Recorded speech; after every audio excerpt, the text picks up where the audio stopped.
Hello friends, नमस्कार दोस्तों। Welcome to the fitter theory channel. तो दोस्तों, इसमें हम जो हमारा धातु विज्ञान यानी कि मेटल साइंस का चैप्टर चल रहा था, इसका हमारा ये दूसरा पार्ट है। जिसने भी अगर पहला पार्ट नहीं देखा है तो उसका डिस्क्रिप्शन में, इस वीडियो की डिस्क्रिप्शन में दे दूंगा उसका लिंक, तो यहाँ से जाके उसको वॉच कर लेंगे।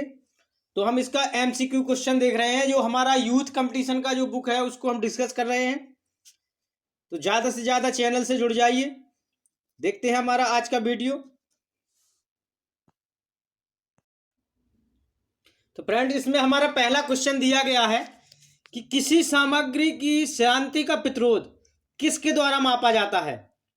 जो हमारा कोई किसी भी सामग्री है, कोई हमारा मेटल है, उसकी हमारा शांति का प्रतिरोध किसके द्वारा मापा जाता है।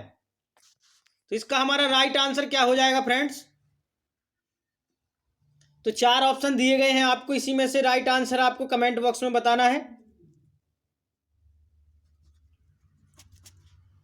तो इसका हमारा ऑप्शन नंबर डी इसका राइट हो जाएगा। जो डी ऑप्शन में दिया गया है कि उसकी हमारा क्या करते हैं, सहनशीलता से मापा जाता है। जो हमारी सहनशीलता सीमा होती है, इससे हम उसको मापते हैं। क्या करते हैं, किसी सामग्री का जो हमारा इसकी जो शांति का प्रतिरोध होता है, तो उसको हम सहनशीलता सीमा से मापते हैं। नेक्स्ट क्वेश्चन है, कठोरता को इन कारकों में से कौन सा प्रभावित नहीं करता है। जो हमारी हार्डनेस होती है, इसको बताना है कि ये 4 ऑप्शन में से कौन सा इसको प्रभावित नहीं करता है। तो इसका हमारा राइट आंसर क्या हो जाएगा कि हमारी हार्डनेस को इनमें से कौन सा कारक है जो प्रभावित नहीं करता है। तो फ्रेंड्स, इसका हमारा ऑप्शन नंबर सी इसका राइट हो जाएगा। जो हमारी हवा होती है, ये हमारा हार्डनेस को प्रभावित नहीं करती है। ऑप्शन सी इसका राइट है। नेक्स्ट क्वेश्चन है कि प्रत्यास्थता सीमा के भीतर तनाव यानी स्ट्रेस तथा हमारा स्ट्रेन यानी खिंचाव के अनुपात को क्या कहा जाता है। तो जो हमारी प्रत्यास्थता सीमा होती है, उसके भीतर हमारा तनाव और खिंचाव, इसके अनुपात को क्या बोला जाता है।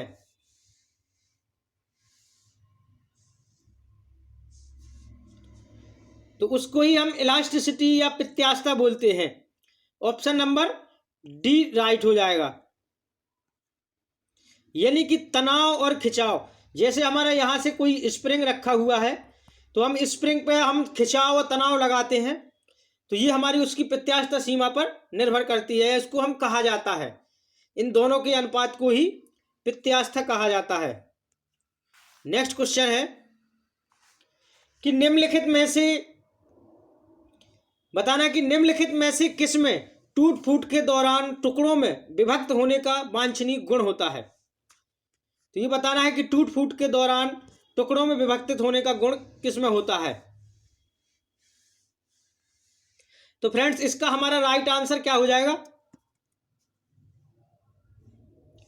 जो हमारा ब्रिटलनेस होता है, जिसको हम भंगुरता बोलते हैं, तो ब्रिटलनेस में क्या होता है, ये हमारा टूट फूट में टुकड़ों में विभक्तित होने का गुण होता है। जैसे हमारा सबसे अधिक ब्रिटलनेस किस में होता है, तो कास्ट आयरन में होता है। किस में होता है, कास्ट आयरन हमारा किस प्रकार की मेटल है, ये लोहा है, तो ये हमारा भंगुर लोहा है। नेक्स्ट क्वेश्चन देखते हैं कि व्हेन यह हमारा steel of metal is bent the middle, जो प्लेन लाइंस होती हैं, तो जब धातु के शीट को झुकाया जाता है, क्या किया जाता है, झुकाया जाता है, तो मध्य समतल या लाइन तटस्थ क्या होता है। तो जब हम धातु की शीट को झुकाया जाता है, तो वहां पर हमारा जो मध्य वाला जो मिडिल लाइंस होती है, तो उसमें क्या हो जाता है। तो ऑप्शन आपको बताना है, डज नॉट स्ट्रेच या कॉन्ट्रैक्ट, या मतलब वो प्रसारित या संकुचित नहीं होता है, कि संकुचित हो जाता है, कि प्रसारित हो जाता है, कि कुछ बताया नहीं जा सकता है। तो इसका हमारा राइट आंसर जो ऑप्शन नंबर ए दिया गया है कि वो हमारा संकुचित नहीं होता है। क्योंकि जब धातु की कोई हमारा सीट है उसको झुकाया जाता है तो जो सेंटर वाला भाग होता है वो हमारा संकुचित नहीं होता है। ऑप्शन नंबर ए राइट हो जाएगा। नेक्स्ट क्वेश्चन है,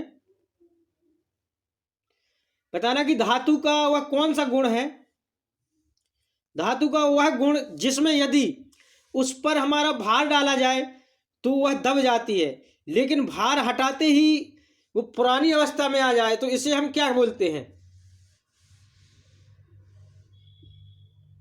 तो इसका राइट आंसर बताना है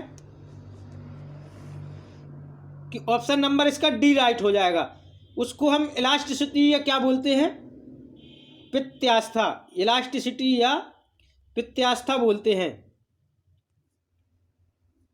नेक्स्ट क्वेश्चन है फ्रेंड्स, नेक्स्ट क्वेश्चन दिया गया है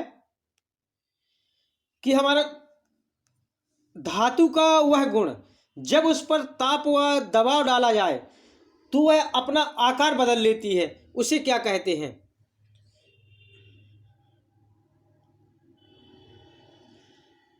तो इसका हमारा राइट आंसर क्या हो जाएगा, जो हमने अभी इलास्टिसिटी बताया है, तो ये धातु का वह गुण है अगर इस पर हम भार डालेंगे तो ये दब जाएगी, लेकिन भार हटाते ही ये अपनी मूल स्थिति में आ जाएगी, तो उसको हम क्या बोलते हैं फ्रेंड्स, वो हमारी इलास्टिसिटी होती है। और इसमें बोला जा रहा है कि धातु का वह गुण जब उस पर ताप या दाब डाला जाता है तो वो अपना आकार बदल लेती है, तो उसको हम क्या बोला जाता है इसको। तो फ्रेंड्स इसको बोलते हैं हम प्लास्टिसिटी। थोड़ी सा डिफरेंट है इसमें, जब इस पर हम ताप या दाब डालते हैं तो ये अपना आकार बदल लेती है, तो प्लास्टिसिटी हो जाएगा। अगर हमारा भार डाला जाए तो वो दब जाती है, और भार हटा लेंगे तो मूल आकार में आ जाती है, वो हमारी इलास्टिसिटी। तो इस क्वेश्चन का हमारा right answer option number B right हो जाएगा। नेक्स्ट क्वेश्चन है, नेक्स्ट क्वेश्चन दिया गया है फ्रेंड्स कि किस गुण के कारण धातु की पतली तार बनाई जाती हैं तथा तारें बनाते समय वह टूटती नहीं है, इसे हम क्या बोलते हैं। तो ये हमारा जो गुण दिया गया है ये हमारा कौन सा गुण होता है, ये होता है हमारा डक्टिलिटी, जिसको डक्टिलिटी को हम क्या बोलते हैं, तन्यता बोलते हैं। तो ऑप्शन नंबर हमारा डी इसका राइट हो जाएगा। तो इसको क्या बोलते हैं हम, डक्टिलिटी। नेक्स्ट क्वेश्चन है, नेक्स्ट क्वेश्चन दिया गया है, ये सभी क्वेश्चन बहुत इंपॉर्टेंट हैं, बार बार एग्जामों में पूछे जाते हैं। तो धातु का वह गुण जिसके कारण वह झटके सहन कर लेती है, तो उसके हम क्या कहते हैं। अगर वो झटके सहन कर रही है तो हमारा वो कौन सा गुण होगा,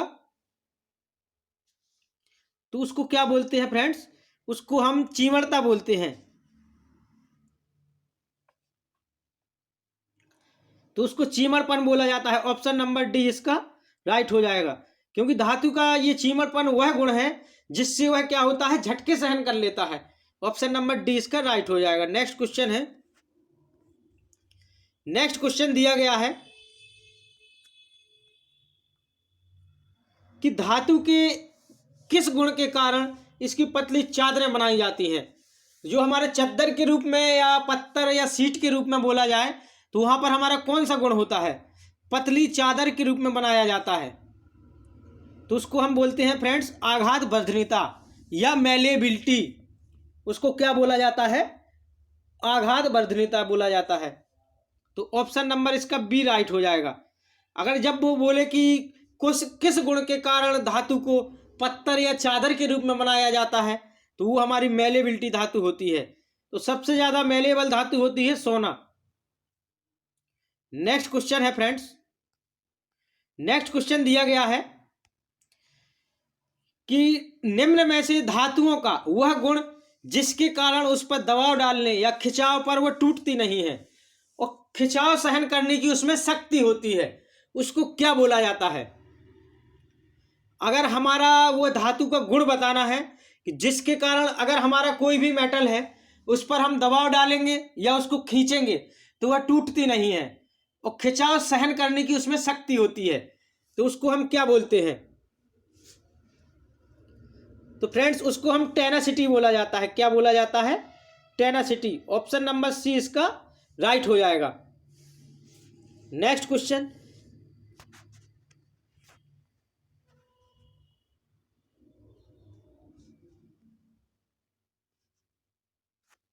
नेक्स्ट क्वेश्चन में बोला जा रहा है कि धातु के खरोंच या टूट फूट या अपघर्षण तथा प्रतिरोधकता के गुण को क्या कहा जाता है। इसमें कह रहा है कि जो हमारा धातु के खरोंच या टूट फूट अपघर्षण तथा प्रतिरोधकता के गुण को क्या बोला जाता है। तो इसका राइट आंसर आपको कमेंट बॉक्स में बताना है। इसका राइट आंसर क्या हो जाएगा फ्रेंड्स। तो इसको हम क्या बोलते हैं, इसी को हम कठोरता बोलते हैं, या कह सकते हैं कि हार्डनेस, कठोरता या हार्डनेस। इस गुण के कारण ही धातु के खरोंच और टूट फूट का अपघर्षण प्रतिरोधकता के गुण को हम कठोरता बोलते हैं। नेक्स्ट क्वेश्चन है,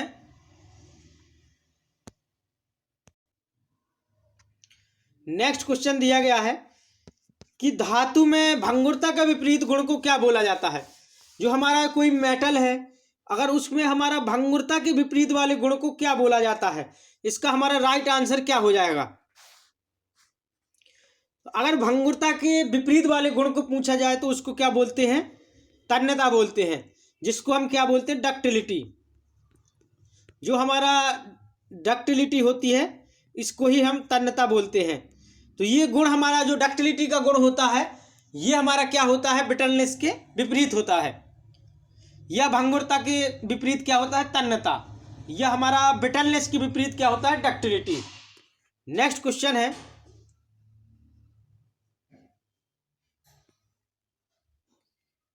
नेक्स्ट क्वेश्चन दिया गया है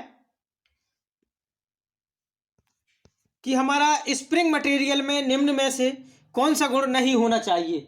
तो जो हमारा स्प्रिंग मटेरियल होता है फ्रेंड्स, तो इसमें हमारा कौन सा गुण नहीं होना चाहिए। तो इसका हमारा राइट आंसर क्या हो जाएगा। तो फ्रेंड्स स्प्रिंग मटेरियल में हमारा यही भंगुरता का गुण नहीं होना चाहिए, क्योंकि हमारा जो भंगुरता का गुण होता है तो जरा सी ही चोट लगने पर ये क्या होता है, टुकड़ों में बिखर जाती है। तो इसका ऑप्शन नंबर बी इसका राइट हो जाएगा। ये गुण नहीं होना चाहिए स्प्रिंग में। तो नेक्स्ट क्वेश्चन क्या हो जाएगा फ्रेंड्स, देखते हैं।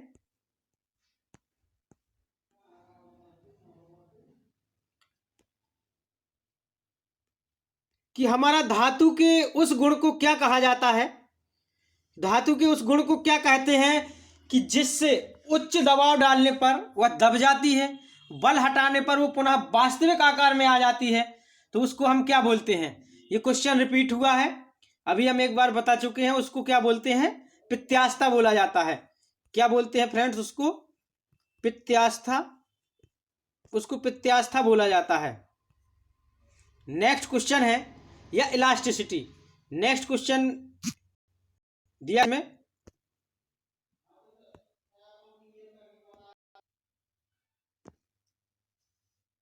तो नेक्स्ट क्वेश्चन दिया गया है कि धातु का गुणधर्म जो हमारा इसे शीट में परिवर्तित करने के योग्य बनाता है, तो उसको हम क्या बोलते हैं। तो हमारा जो धातु का वह गुणधर्म जो इसे शीट में परिवर्तित करने के योग्य बनाता है,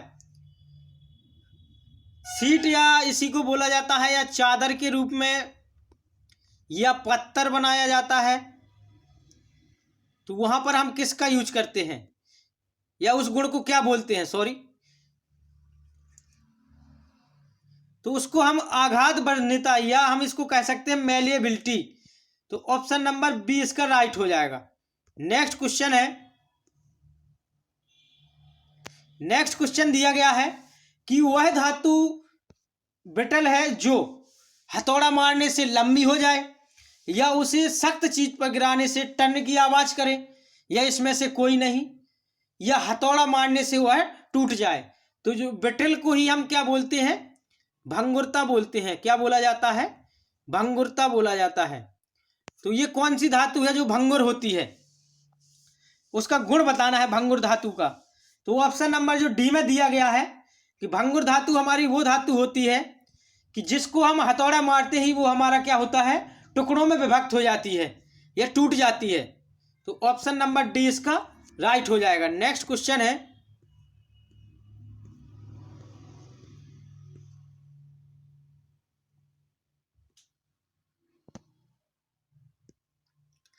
कि गन मेटल इज एंड हमारा जो गन मेटल एक क्या है, गन मेटल एक नॉन फेरस एलॉय है कि कंपाउंड है कि एलॉय ऑफ कॉपर कि ऑल ऑफ दीज। तो गन मेटल बताना है हमारा गन मेटल क्या है।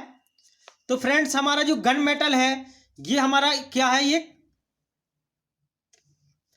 गन मेटल एक हमारा नॉन फेरस एलॉय भी है, कंपाउंड भी है और एलॉय ऑफ कॉपर, कॉपर की मिश्र धातु भी है। तो ऑप्शन नंबर जो हमारा डी दिया गया है कि ये हमारा सभी हो जाएगा। तो इसमें हमारा क्या होता है फ्रेंड्स, जो गन मेटल होता है ये हमारा कॉपर, टिन और जिंक का मिश्रण होता है। किसका?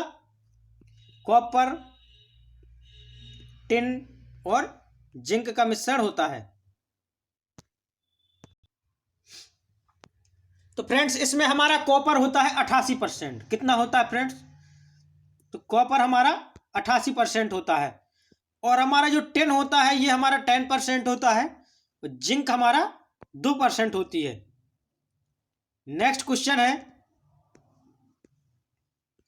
बताना है कि what is the melting point of copper. तो जो हमारा तांबे का गलनांक क्या होता है, तो इसका हमारा right answer option number D सही हो जाएगा। जो हमारा कॉपर होता है उसका गलनांक होता है 1083। नेक्स्ट क्वेश्चन है कि हमारा what is the composition of Bros metal. जो हमारे ब्रॉस मेटल का संगठक क्या होता है, या हम इससे कह सकते हैं कि ब्रॉस हमारी किसकी मिश्र धातु है। ब्रॉस को ही फ्रेंड्स क्या बोलते हैं, पीतल बोला जाता है। जो हमारा ब्रॉस होता है, ब्रॉस को पीतल बोला जाता है। जो हमारा ब्रॉन्ज होता है फ्रेंड्स, जो हमारा ब्रॉन्ज होता है तो ब्रॉन्ज को क्या बोलते हैं, कांसा बोला जाता है। तो ब्रॉन्ज को कांसा बोलते हैं और हमारा ब्रॉस को पीतल बोला जाता है। तो पीतल हमारा किसका, या ब्रॉस हमारा कॉपर और जिंक का एलॉय है। किसका है? कॉपर और जिंक का। ऑप्शन नंबर इसका ए राइट हो जाएगा। नेक्स्ट क्वेश्चन है,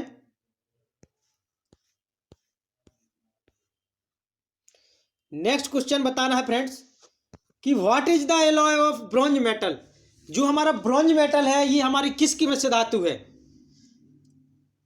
या कांसा, हमारा कांसा किसका मिश्र धातु है। तो अभी हमने बताया था कि ब्रॉन्ज को ही हम कांसा बोलते हैं। तो ये हमारा क्या है फ्रेंड्स कि हमारा ये कॉपर और टिन से मिलकर बना होता है। तो कॉपर और टिन, ऑप्शन नंबर ए इसका राइट हो जाएगा। जो हमारी ब्रॉस होती है वो हमारा किससे बना होता है, कॉपर प्लस जिंक से, और ये हमारी बनी होती है कॉपर प्लस टिन से। नेक्स्ट क्वेश्चन है,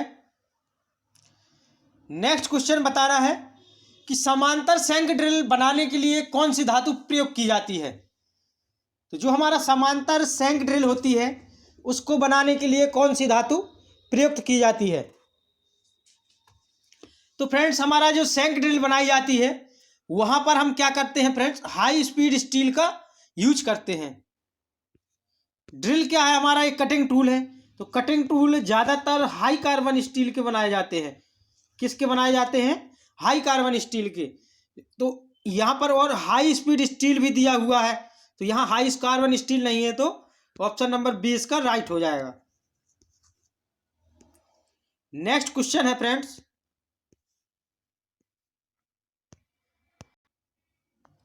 तो फ्रेंड्स ये हमारा वीडियो का लास्ट क्वेश्चन है और अगले क्वेश्चनों को हम अगले वीडियो में डिस्कस करेंगे। तो हमारे चैनल पे क्लासें कंटिन्यू अपलोड हो रही हैं, तो ज़्यादा से ज़्यादा चैनल से जुड़ जाएं। अगर वीडियो पसंद आया हो तो वीडियो को लाइक कर दें और चैनल को सब्सक्राइब कर लें। तो देखते हैं हमारा जो 49 नंबर का क्वेश्चन दिया गया है कि हमारा निम्न में से कौन सा एल्युमिनियम का एक अयस्क है। तो एल्युमिनियम का अयस्क बताना है। तो ये हमारा ऑप्शन नंबर जो ए दिया गया है ये हमारा किसका है, एल्युमिनियम का अयस्क है। और जो हमारा मैग्नेटाइट और हेमेटाइट ये हमारा लोहे के अयस्क दिए गए हैं। और जो पायराइट से दिया गया है ये हमारा किसका, कॉपर का अयस्क है। अगर फ्रेंड्स हम यहाँ पर एल्युमिनियम के गलनांक की बात करें तो एल्युमिनियम का गलनांक कितना होता है फ्रेंड्स, तो ये होता है हमारा 650 डिग्री सेंटीग्रेड होता है। अगर लोहे की गलनांक की बात की जाए तो फ्रेंड्स ये होता है हमारा 1539 डिग्री सेंटीग्रेड। और हमारे कॉपर का गलनांक हमारा अभी बताया था 1083 होता है। कितना होता है? 1083। हमारा एल्युमिनियम का आपेक्षिक घनत्व होता है 2.7। तो थैंक्स फॉर वॉचिंग। नमस्कार।